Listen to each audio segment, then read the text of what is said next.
pasar al capítulo tercero, que es cómo se lleva a cabo esta especie de propuesta, ¿no? Compleja. ¿Te quieres decir algo? No, vamos perfecto de tiempo. A ver, ¿cómo se lleva a cabo una propuesta de este calibre, ¿no?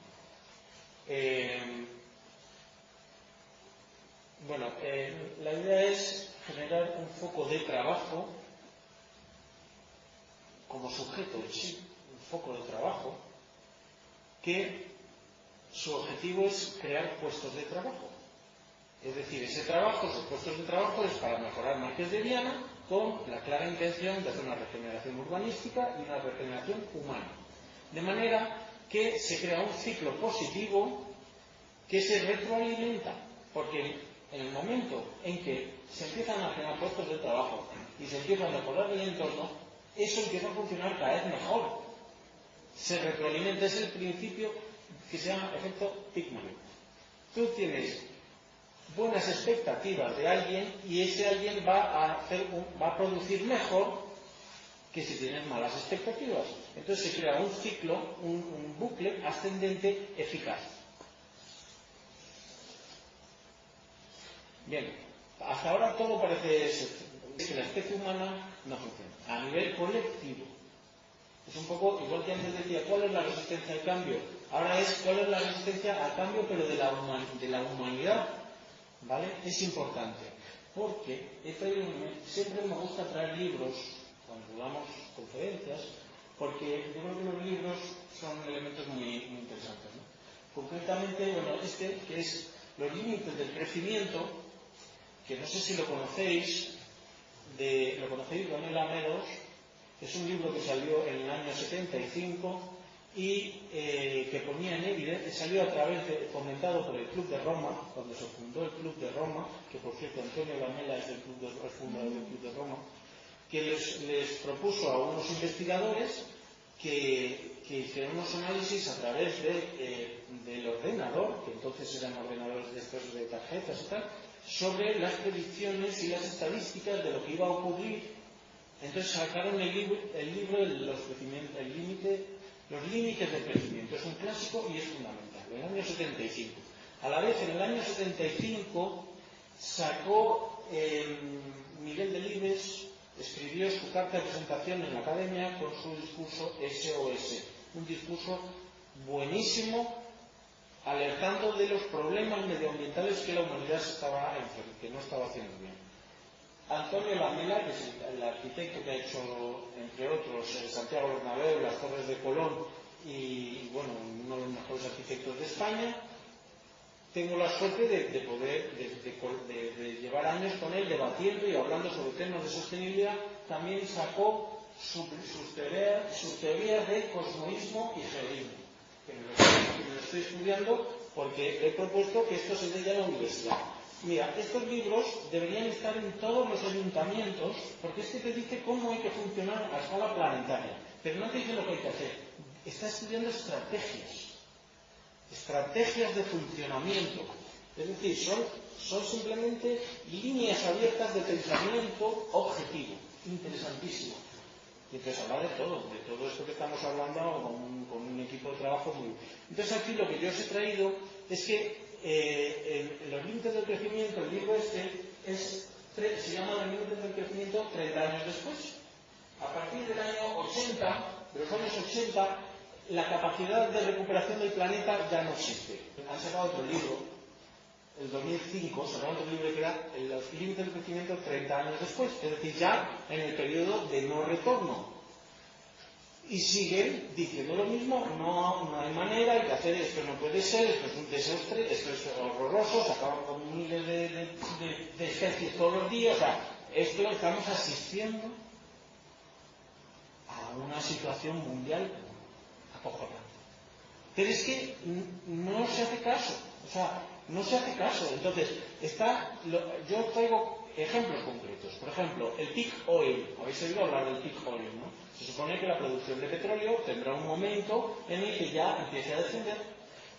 Eso, ya hay mecanismos ante eso que está funcionando. Por ejemplo, las renovables, por ejemplo, ejemplos en todo el mundo de lo que se llaman transition towns, que son barrios son ejemplos además urbanísticos, que se basan en un desarrollo al margen de los derivados del petróleo. Y van fenomenal. Por ejemplo, en la gráfica de abajo veis qué paralelismo existe entre el precio del petróleo y el precio de los alimentos. Entonces, quiere decir que los alimentos están directamente vinculados al petróleo. Cuando la presa del petróleo baje, resulta que nos encontramos en una situación de desamparo completo.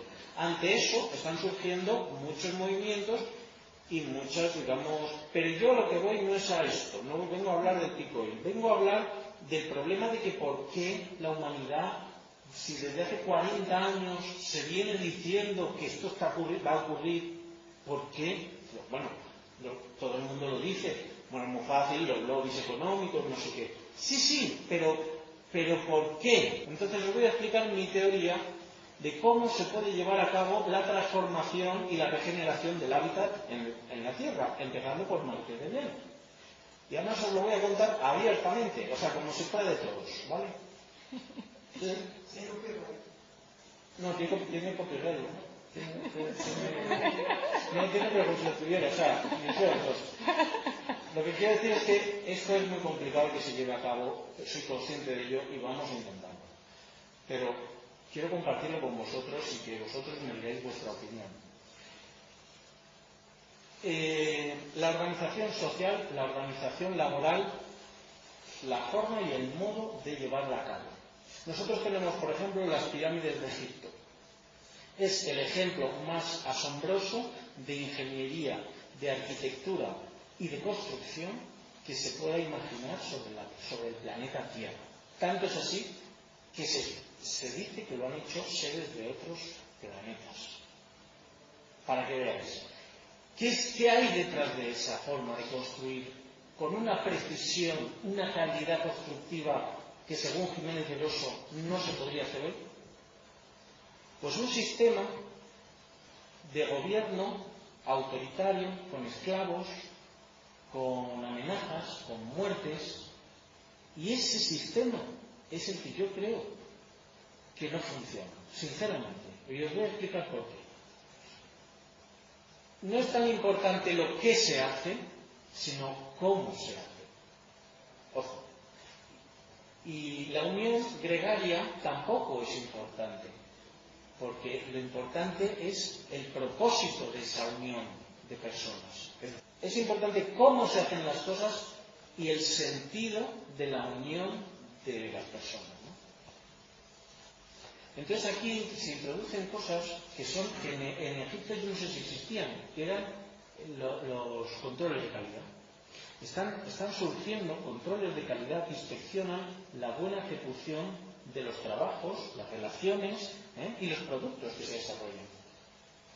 De hecho, hay uno que particularmente me llama la atención, que fue gracias a Fernando, el de la economía del bien común, que es un control de calidad, un índice de calidad que se basa en proyectos, en propuestas que están destinadas al bien común.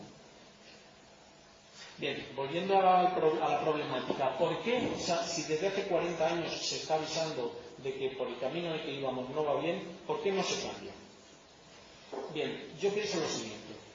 Desde Egipto hasta aquí hemos adoptado una forma de funcionamiento piramidal. Nos han educado así, lo tenemos muy inculcado y es una forma completamente jerarquizada en el que arriba está el faraón, luego están los reyes, ¿no? El poder eclesiástico, el otro y el otro, luego están los soldados, es decir, la muralla, el parapeto que les defiende, debajo estarían los técnicos, los burgueses, las clases nobles, después las clases bajas, los artesanos, los tal, y los campesinos, y abajo del todo los esclavos. Esa pirámide de hace, ¿cuántos años? 4.000, 5.000 años, hoy en día sigue igual, no ha cambiado. O sea, yo no he hecho la culpa a nadie, ¿verdad? Pero quiero decir, es la realidad. O sea, yo soy urbanista, entenderlo, yo no tengo prejuicios. Lo que estoy es poniendo en evidencia lo que está ocurriendo. La situación actualmente sigue igual. Pero es que este sistema y esta forma y este modo se lleva también a las organizaciones, no solo sociales, sino laborales. Y tenemos lo mismo. Tenemos arriba al presidente o el jefe, luego tenemos En una franja inferior tenemos el vicepresidente, las gerencias, cada vez más separadas, las gerencias más separadas para que no le hagan competencia al jefe. Y luego abajo las áreas de trabajo y abajo los trabajadores.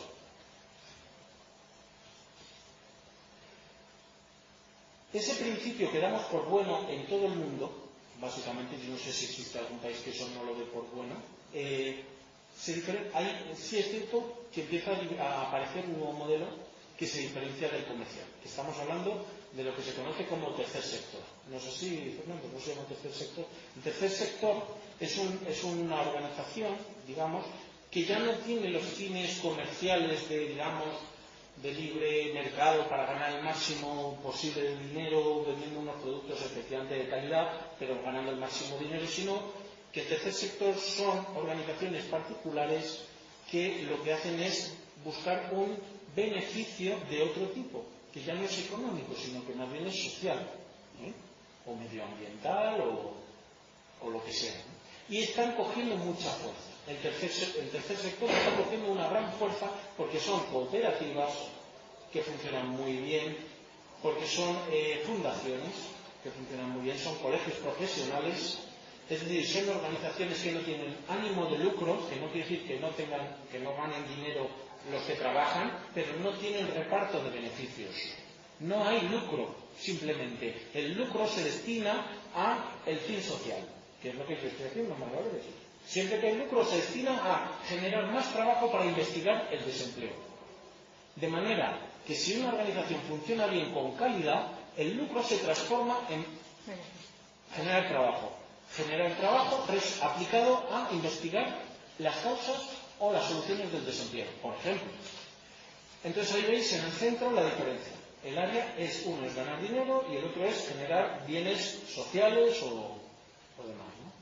Pero por lo demás, la organización parece ser que es la misma. Siempre parece ser que es la misma. ¿Qué ocurre entonces? Que siguen los mismos problemas. A la larga van a volver a aparecer los mismos problemas. Y os voy a decir por qué. Arriba del todo está la dirección. ¿Qué pasa si el director es un idiota? Pues todos los de abajo lo sufren. En medio están las gerencias. ¿Qué pasa si las gerencias hay un poco de recorte y entonces resulta que hay competitividad entre unas y otras y en vez de trabajar unidas, pues unas, ¿sabes?, trabajan como enemigos? Mal. Ya no funciona eso bien, porque si la administración, la técnica y la otra no trabajan integradas, los presupuestos ya no, o sea, la empresa se empieza a romper. Y abajo los trabajadores, sujetando el peso de la empresa. Los trabajadores, los responsables de que lo de arriba funcione, lo sufren ellos. Si hay recortes, los trabajadores los quitan del medio o no les pagan. Están debilitando la base de la torre. ¿Entendéis el error? Es enorme. No funciona. Entonces digo, bueno, pues yo voy a pensar otra cosa. Y me invento una cosa tan simpática como esta, que es, yo hablando con Antonio Lamela, que es un hombre de 80 y tantos años que sabe un montón, cuando yo le dije, hablando del tema de cómo funcionaban los grandes líderes, me decía, no, es que los líderes están al servicio de la población, que eso es un concepto muy interesante. Entonces, claro, el líder no tiene que estar arriba, sino que tiene que estar abajo, porque está al servicio de los demás. ¿Vale? Eso es importantísimo. Es decir, el líder que vale para líder tiene que estar abajo, no tiene que estar arriba, porque todos los de abajo, en las pirámides convencionales, quieren llegar arriba, porque quieren ganar más. Y entonces arriba van a estar los que menos valgan para estar arriba, porque solo piensan en ellos. Mientras que un líder auténtico está abajo, está en el suelo y está al servicio de los demás. Las gerencias ya no van a estar separadas, tienen que estar integradas, tienen que estar unidas. Y los trabajadores, que son los que menos responsabilidad tienen, pero tienen que estar muy contentos, porque es la parte más visible, tienen que estar arriba del todo. Entonces yo pensaba, sí, parece que más o menos funcionan las cosas, pero esta pirámide se cae. Y dije, ¿qué hay en la naturaleza que hace que esto funcione? Y entonces, elemental. Cojo y digo, por los árboles, las plantas se sujetan porque además tienen raíces. Y es que ese es el elemento más interesante de esta pirámide. Las raíces es la unión de esa organización con la tierra. Entonces, he encontrado en la naturaleza un elemento que se repite de forma exuberante, que son las plantas, ¿vale? Las plantas cumplen el principio que estamos hablando. Tienen una parte que está dentro de la tierra, que es la parte oculta, y tienen una parte que está fuera de la tierra, que es la parte vista, la parte aérea. La que está dentro de la tierra es donde están las raíces. Bueno, primero, el suelo tiene que ser un suelo fértil. Si no es un suelo fértil, no crece nada, hasta que sea fértil, ¿vale? Luego están las raíces, que es donde están los recursos. Los recursos, los nutrientes vienen de la tierra. Esa es la realidad, porque somos seres materiales. Necesitamos hierro, carbono, no sé qué, y eso viene de la tierra. Y es un ciclo de la tierra. Y está bien que esté dentro de la tierra y las raíces, bueno. Y luego la semilla, que es el alma mater, que está también metido en la tierra. Y de ahí luego viene el tronco, la parte aérea, que es el tronco, donde se integran las gerencias, las ramas, que son los objetivos, porque de lo que se trata es de hacer propuestas por objetivos, para poder, con una idea muy clara, ir resolviendo poquito a poco cada objetivo, y los trabajadores, que son las hojas del árbol, la copa. Parece que el esquema funciona. Y además funciona de una forma muy, muy fácil de imitar, porque en realidad no hay más que de verdad tener fe en la naturaleza y no tanto en nosotros. Es decir, observando la naturaleza podemos ver infinidad de tipos, de combinaciones, de organizaciones individuales, colectivas y de todo tipo.